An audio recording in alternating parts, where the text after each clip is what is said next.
Ciao, guys. So I wanted to talk to you briefly. It kind of stems from what happened recently where somebody said, hey, I'm a Christian, but they're doing something that is not very Christ-like. But they said they're a Christian. So I want to talk about briefly the 10 virgins, their parable of the 10 virgins that Jesus talked about. And all of the 10 virgins in this parable fell asleep waiting for their bridegroom. And in the Jewish history, this was something that the bridegroom did. They would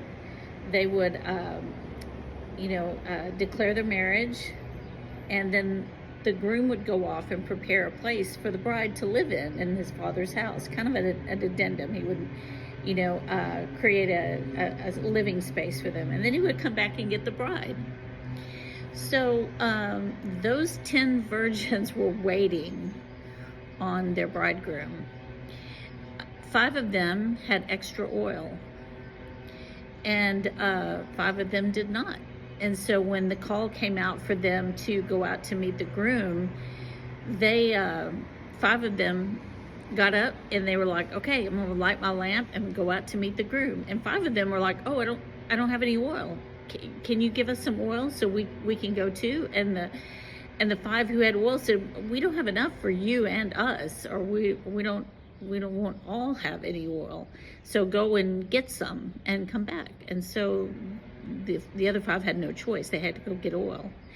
So the oil represents anointing. And I want you to think about, just for a second, how you were. Maybe you're not married yet. Maybe you're going to get married. How you feel about your spouse or your to-be intended spouse. You long for them, you want them, you can't wait to see them. And in this particular instance, the 5 who had that extra anointing were waiting for him. They knew at any point he could call, and they were excited, and they had enough oil because they were at his feet. In essence, they were ready for him to come get them. And so when the other 5 came back, so the groom came, got the 5, and left, took him to the house. And then the other 5 came with their oil, and they said, let us in, let us in. And basically Jesus said, I don't know who